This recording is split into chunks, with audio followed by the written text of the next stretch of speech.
धन ब्रजवर नागर गोकुल रंजन खाना गोपी परान धन मदन मनोहर गोपी परान धन मदन मनोहर कालिया दमन विधाना यशोमती नंदन ब्रजवर नागर गोकुल रंजन काना अमल हरि नाम अमिय विलास विपिन पुरंदर नवीन नगर वर वंशी बदन सुवासा यशोमती नंदन ब्रजवर नागर गोकुल रंजन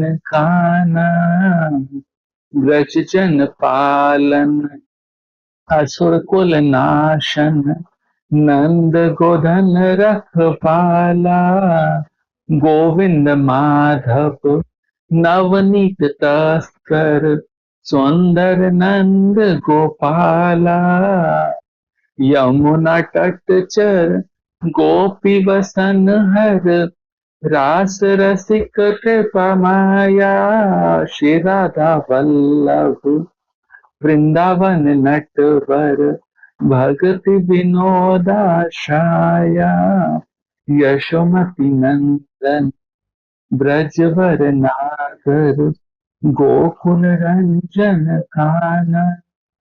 कल हम यहाँ तक पहुंचे थे जिसमें चीरहरण लीला गोपियों द्वारा कात्यायनी व्रत रखा गया, ये कल हमने कवर किया था। इसके अलावा कालिया दमन दावा नल पान ये सब हमने कवर किए थे। इसमें बस एक पॉइंट ऐड करना है और फिर हम आगे बढ़ते हैं।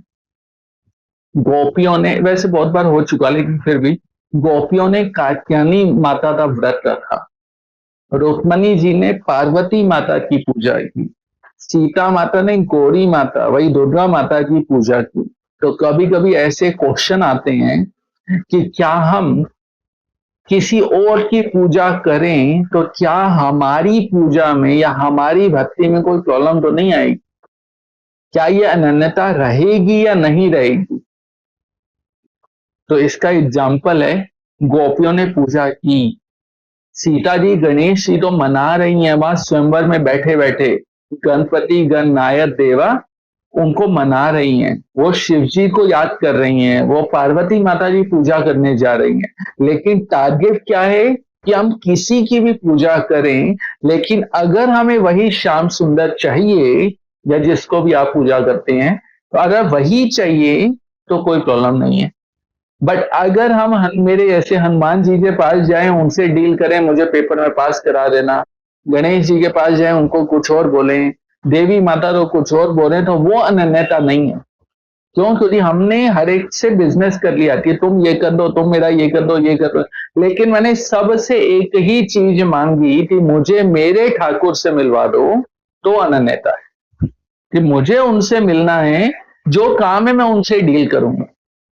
मुझे सम हाउ प्राइम मिनिस्टर से मिला दो, मैंने चीफ मिनिस्टर तो बोला, एमएलए बोला, एमपी बोला, सबको बोला मुझे पीएम से मिलना, और पीएम से मिलके जो मेरा काम है वो पीएम के साथ है, ये ओके है, ये चलेगा।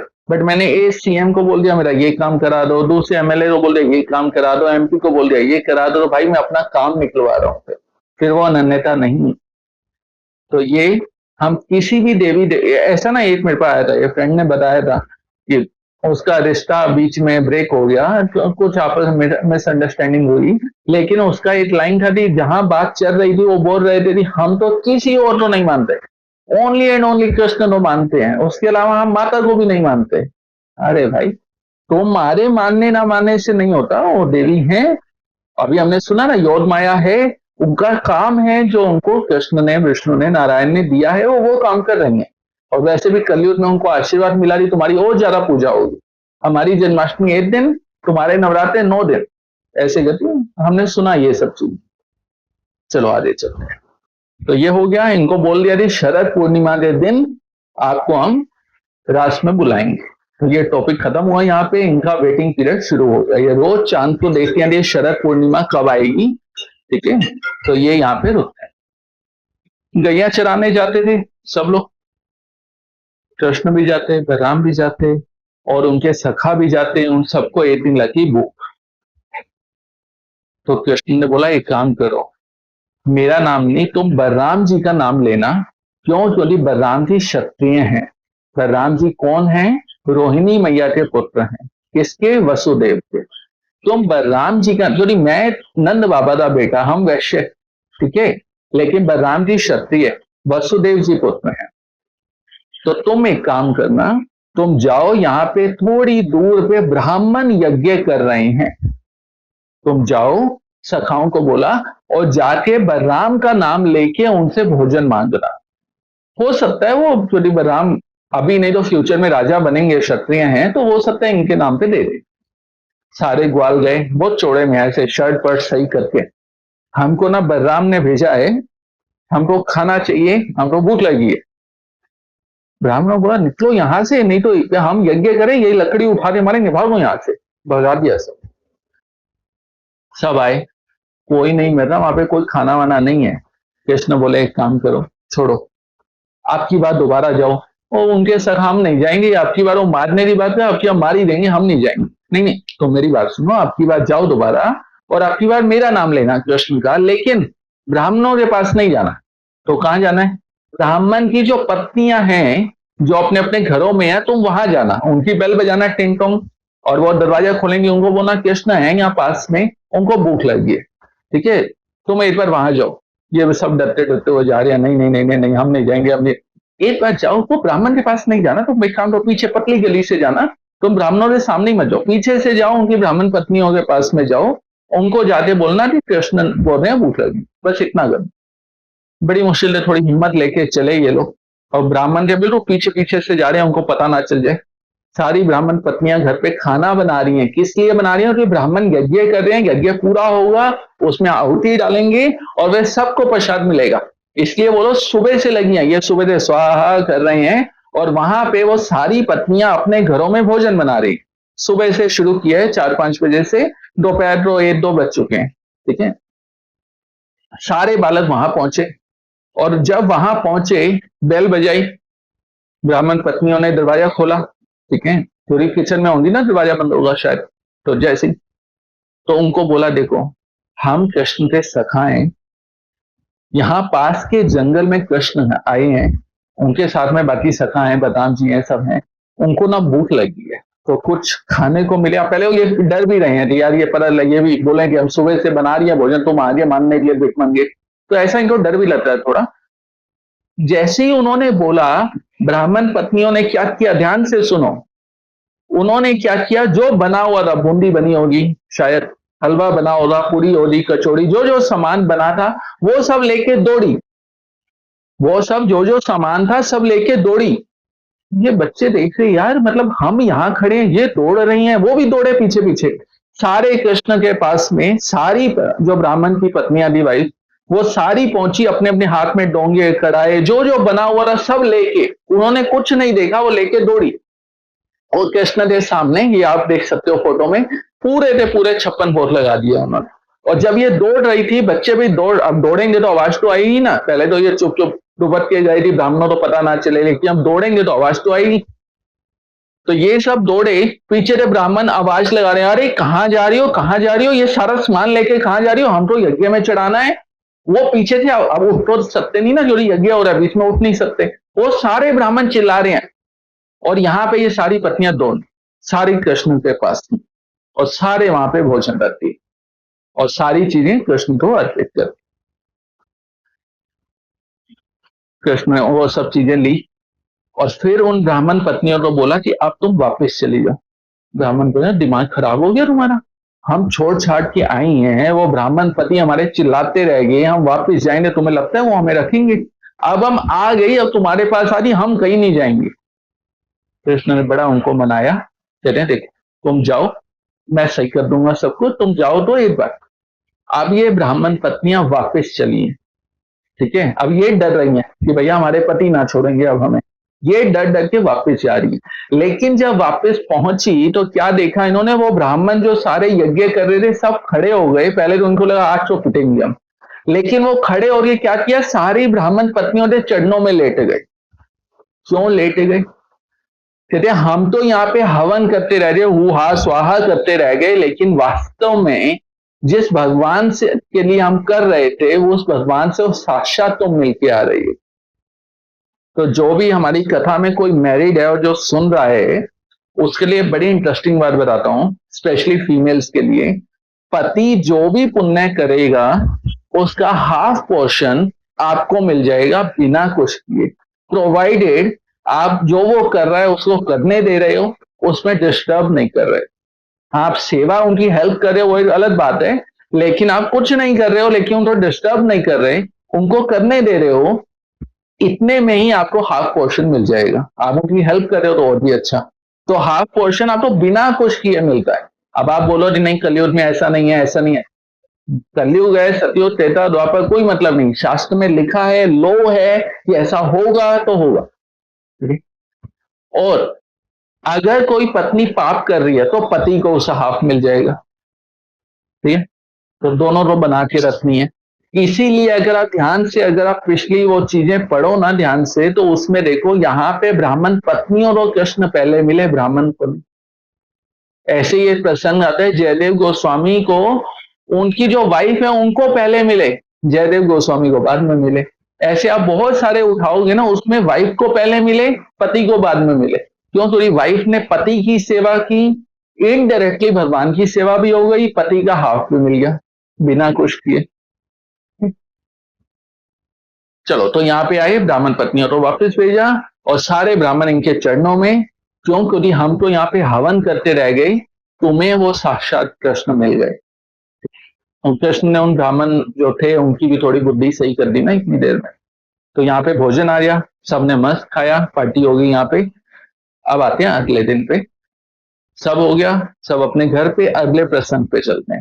कृष्ण सुबह, अब तक थोड़े बड़े हो चुके हैं, वो 7 साल के, हम रोज एक एक महीना बढ़ा रहे हैं, तो लगभग 6-7 साल के हो चुके। कब आए थे वैसे अगर पूछूं मैं तो, गोकुल से वृंदावन में कब आए थे, क्या एज थी उनकी, याद आए तो बता देना। ठीक है, कृष्ण सुबह उठे एक दिन, जैसे ही उठे बच्चे तो सबसे पहले कौन चाहिए, माँ चाहिए। माँ के पास में, यशोदा मैं अभी डिस्टर्ब मत कर, अभी यहाँ बहुत बिजी हूँ, तो जा बाबा के पास में। कृष्ण बाबा के पास में, बाबा मैं अभी बहुत बिजी हूँ मैया के पास। कृष्ण 2 दिन बाद तो लेफ्ट राइट हुए, फिर तो भैया बाबा को बाबा चल क्या रहा है मेरे को बताओगे, सुबह सुबह इतने बड़े बड़े थाल पत्ते को ना, मेरा बर्थडे तो है नहीं, बलराम जी का बर्थडे नहीं है, आप दोनों के बर्थडे या डेट ऑफ बर्थ पता नहीं है, तो मतलब किस चीज की तैयारी हो रही है? पूरा का पूरा वृंदावन नंद गांव ही तैयारी करने में लगा है, कुछ तो होगा ना। तो क्या हो रहा है थोड़ा मेरे को बताओ एक बार। कोई बर्थडे नहीं है, कोई सालगिरह नहीं है, मैरिज एनिवर्सरी नहीं है, कुछ तो होगा।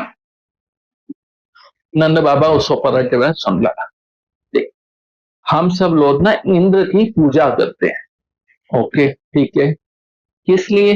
अब बच्चों का क्वेश्चन होता है ना, आपके बच्चे भी पूछते होंगे हर बात पे क्यों कैसे। अभी तो वैसे भी जन जी का माहौल है, हर चीज में लॉजिक चाहिए। तो क्यों करते हैं? इंद्र ना बारिश करता है, उसी बारिश से हमारी खेती होती है। इसलिए हम हर साल दिवाली के एक दिन बाद, मतलब दिवाली के एक दिन गैप करके अगले दिन, मतलब दिवाली के दूसरे दिन हम सब इंद्र की पूजा करते हैं। ओके बाबा ठीक है, तो ये सब उसी दिन, तो यहाँ इतने सारे पकवान, हाँ बाबा ये सारे हम अलग अलग मिठाइयां बनाते हैं, ये सब करते हैं इसके लिए, इंद्र की पूजा करने के लिए। Okay deal done. फिर कृष्ण ने थोड़ा ऐसे सिर खुजाए, पूछे बाबा एक बात बताओ, हम इंद्र की पूजा करते हैं अच्छी बात है, हम पवन देव की पूजा नहीं करते? नहीं लाला, उसकी पूजा नहीं करते। क्यों नहीं? मतलब इंद्र की पूजा करते हैं नहीं तो पवन देव, अच्छा आपने बोला बारिश होती है तो होती है, ठीक है, तो फसल होती है तो हम सब जिंदा रहते हैं, लेकिन जब पवन देवता ऑक्सीजन बंद कर दे तो? हाँ लाला ये तो हमने सोचा नहीं। तो बाबा फिर एक काम करो, आज इंद्र की करो, कल फिर पवन देव की करना। हाँ लाला ये भी सही है, ठीक है, 2 दिन बाद हम पवन देव की करें। अच्छा बाबा एक चीज और, सूरज की पूजा करते हैं? नहीं सूरज की तो नहीं करते हम। क्यों नहीं करते? हालांकि ये तो नहीं सोचा हमने। नहीं बाबा देखो, इंद्र बारिश करता है, समझ आता है, ठीक है, इसी तरीके से पवन देव की भी पूजा होनी चाहिए, पवन भी जरूरी है। हाँ, अच्छा भाई सूरज, अरे सूरज ही ना आए तो खेती कहां से हो जाएगी? हाँ लाला ये बात भी सही है। हाँ तो 2 दिन बाद सूरज। अब आपने मेरे को 2-4 नाम पता है, कृष्ण ऐसे गिनवाने शुरू दिए, 10-15 नाम गिनवा दिए। नंद बाबा सोचे इन सब की पूजा करेंगे और खेती कब करेंगे हम? कृष्ण बोले, अब मैं आपको एग्जाम्पल दे रहा हूँ जो कृष्ण ने नहीं दिया, जो वो सब समझ रहे थे, लेकिन हमारे लिए थोड़ा समझना मुश्किल है। आप बैंक में जाओ, होता है वो आप में होता है, अक्सर तो कार्ड से निकल आते हैं, लेकिन उससे पहले होता है डिपॉजिट स्लिप होती थी, विड्रॉल स्लिप होती थी, कभी निकलवाया हो आपने? आप बैंक में जाओ, आपके खाते में 10,000 रुपए खड़े हैं, ठीक है, आपने विड्रॉल स्लिप भरी 1,000 रुपए की, आपने उस कैशियर तो दे दिया, ठीक है, लेकिन उसके बाद आपने क्या किया, आरती वो थाली ली, उसके अंदर दिया जलाया, ओ कैशियर देवा मेरे पैसे मुझे दे दे, तो बताओ कोई लॉजिक बनता है इसका? ये कृष्ण उनको ये समझा रहे हैं कि अगर आपके खाते में पैसे हैं, अगर आपकी किस्मत में वर्षा लिखी है, तो आपको पूजा करने की जरूरत नहीं है, वो आपको मिलेगी। अगर आपके खाते में पैसे हैं तो आप कैशियर की आरती उतारो, धूप बत्ती लगाओ, फूल माला चढ़ाओ, इसकी जरूरत नहीं है। अगर आपके खाते में पैसे हैं तो वो आपको पैसे देगा, इसलिए क्योंकि आपके अकाउंट में पैसे हैं। और कैशियर आज या कल चेंज भी हो सकता है, परसों चेंज हो सकता है। कृष्ण यही समझा रहे हैं कि जो इंद्र है वो परमानेंट थोड़ी है, वो इंद्र जो है वो अभी है यहाँ का, लेकिन अगले मनवंतर में चेंज हो जाता है। लेकिन अगर आपके पुण्य लिखे हैं वहां पे तो आपको वर्षा मिलेगी, ये कृष्ण समझा रहे हैं। मैंने वही आपको देसी लैंग्वेज में समझाया, विड्रॉ स्लिप पर। अब इन सबको समझ तो आई, लेकिन बोले लाला एक बात बताइए, अपन ने 56 बहुत बना दिया, अब इसका क्या करें, इतने तो हम खा नहीं पाएंगे, हम तो इंद्र तो चढ़ाते होते थे हर बार में।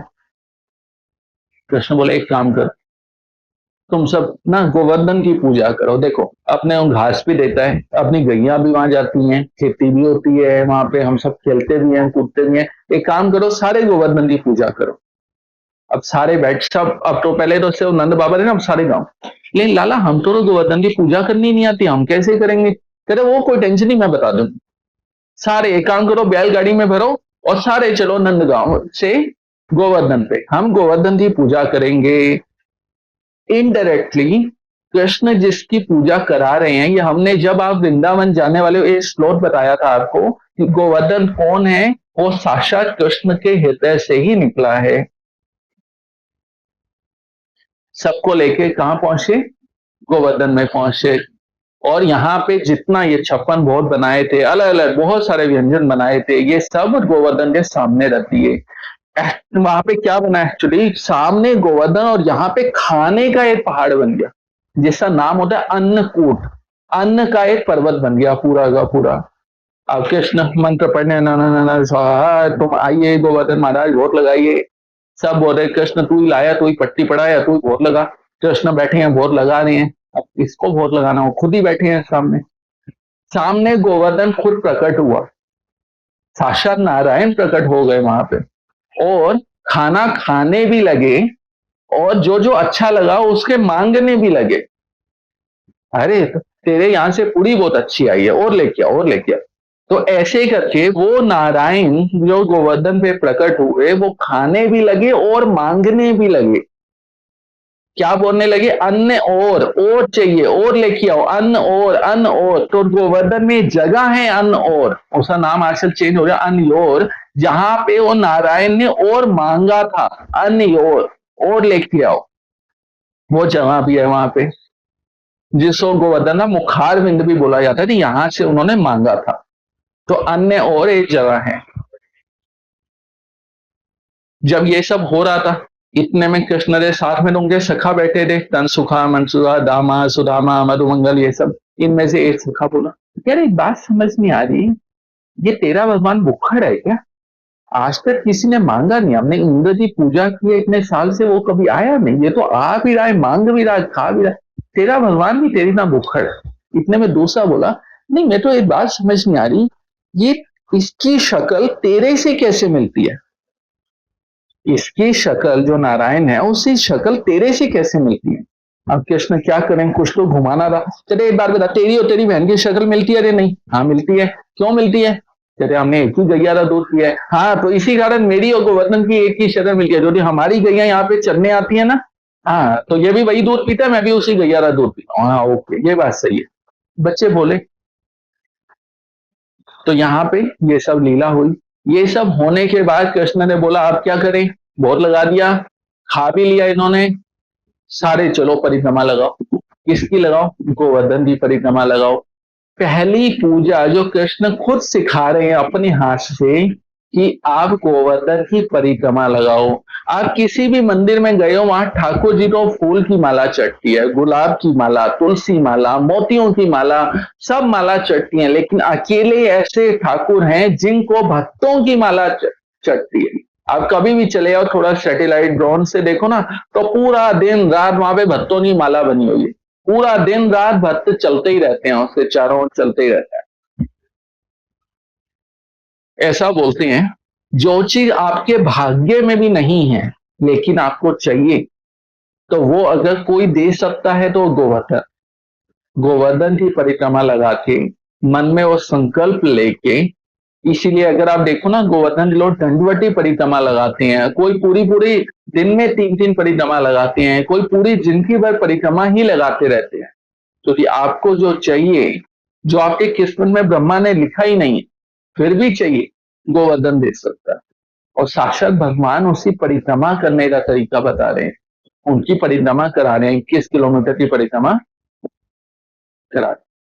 अच्छा, अगर आप लोग सभी कभी परिक्रमा करने जाना गोवर्धन की, तो वहां पे एक आता है पूछड़ी का लोटा, वहां पे जरूर जाना है। रेतु जी, अगर आप कभी प्लान करो, ले जाओ सबको, तो बाकी परिक्रमा करना, ठीक है। जरूरी नहीं है सारे मंदिर में जाओ, अच्छी बात, नहीं जाओ तो कोई बात नहीं, परिक्रमा करना, लेकिन एक होता है पूछड़ी का लोटा, उस पे जरूर जाना है एक बार, ठीक है। अच्छा, उसका नाम भी बता देता हूँ, पूछड़ी का लोटा क्यों पड़ा। सुनना, जब कृष्ण चले गए तो सारी गोपियां सब आती थी, एक दूसरे ऐसे धुआं धुआं होता है आप में, नहीं, मुक्का मुक्का ऐसे कोनी कोनी मार के पूछती थी, पूछ रही लौटा के नहीं लौटा, कृष्ण लौटा या नहीं लौटा, पूछ रही लौटा के नहीं, तो वो पूछ रही लौटा, उसका नाम ही हो जा पूछ रही का लौटा।